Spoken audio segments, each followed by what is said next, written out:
everyone, today we're talking about a topic that gets requested very frequently and something that's very important, which is how to ask for a raise.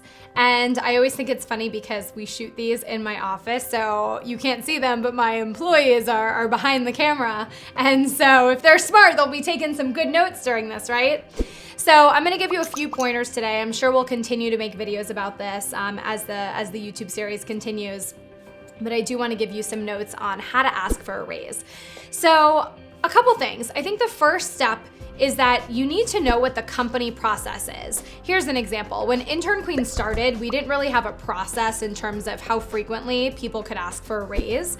And what that did was every time I would sit down with an employee to talk to them, they would ask me for a raise. And it wasn't something that we could sustain as a business. So we decided that on an annual basis, that's when employees can essentially ask for a raise. And when I hire people, I try to tell them that once they go on salary, we do give raises on an annual basis. So it's important for me, the employer, to set that expectation, but also important for the employee to take note of that, right? Because you want to know how your company works, especially once you start working at a really large company. If you don't know the process, you're probably going to ask at the wrong time. You should also know who the person is to have that conversation with. At my company, it's me, right? We're a small business, but at a large company, it might not be your direct boss. In fact, it might be the person in the HR department that hired you. So again, step one is know the process, understand how frequently your company gives out raises, and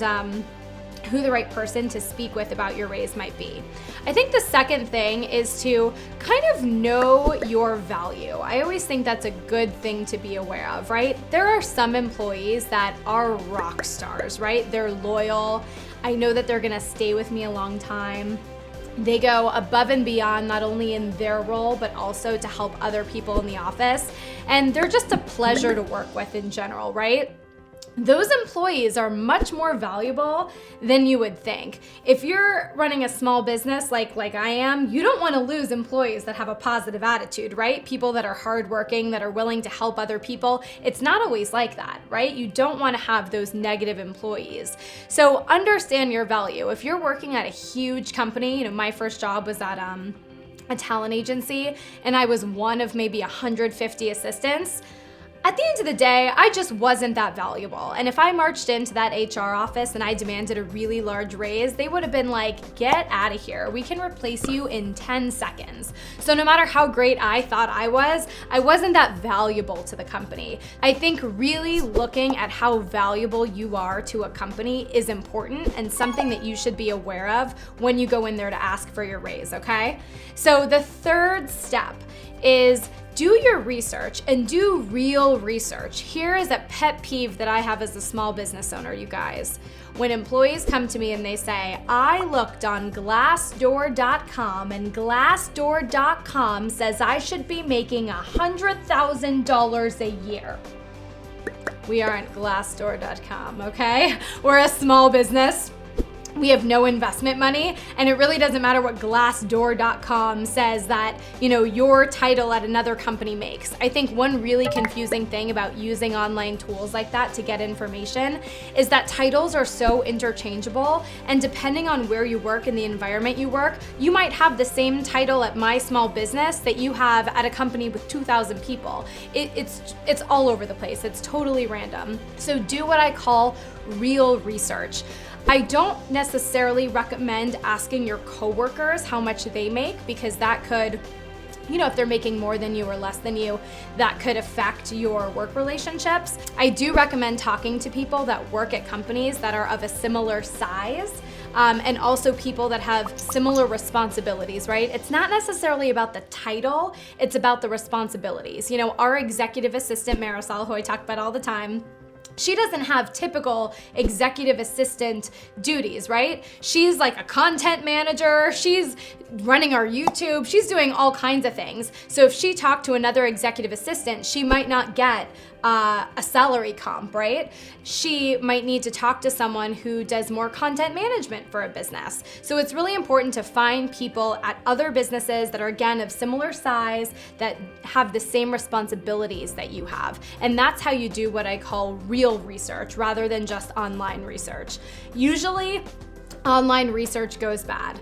All right, another step, and I touched on this a second ago. I would recommend not talking to your colleagues about how much they're making. I had a close friend of mine who made the mistake of asking the person who sat next to her at work how much he was making. She found out he was making much more than her. She stomped into her boss's office. She demanded that she make as much as he did. And her boss said to her, you know what? I was gonna give you a raise and you were gonna be making more than he was, but now you had that conversation with me. Clearly, I'm just gonna pay you what he's making. And I don't think you should talk to your coworkers about that again, right? So I think it's a good lesson. You really shouldn't do that because everyone is different and you never know what's coming down the pipeline for you. So again, I think when you sit down, when you ask your employer for a raise, a couple more tips I'm gonna go through here. Another tip is make sure it's the right time.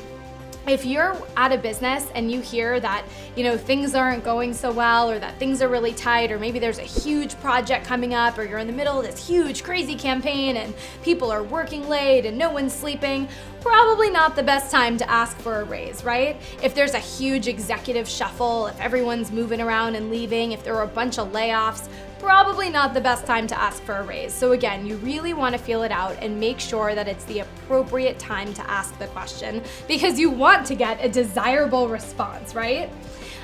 Next is when you go in and sit down with your employer, you want to make sure that you are ready to accept whatever they have to say.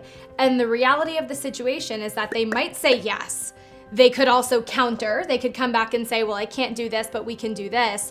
Or they might say, no, sorry. And if they say no, you need to decide before you go in there to have the conversation what you're gonna do, because you don't wanna be rude, right? You don't wanna make a face because that's gonna make it awkward for the employer. So you have to decide, if they come back and say, look, we tried, we can't do anything, what are you gonna do? How are you gonna act? And I recommend that you act as professionally as possible and you say, thank you, I appreciate you doing everything that you could.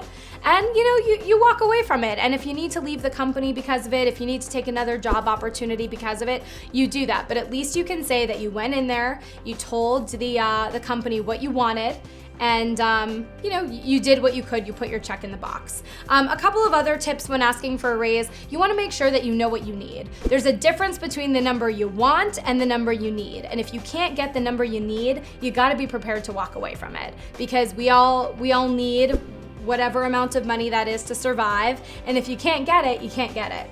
So make sure you know the difference between what you want and what you need. And I think that's a pretty solid, pretty solid tips for you guys to start with. So those are my tips for you guys on how to ask for a raise. Again, we'll make more videos on this topic, but I'm proud of you guys for watching this video and even considering it because you should be asking for a raise. And if you're at a company more than 1 year, make sure that you're thinking about when you're gonna ask for that raise because you always wanna be somewhere where you can grow and develop both professionally and financially.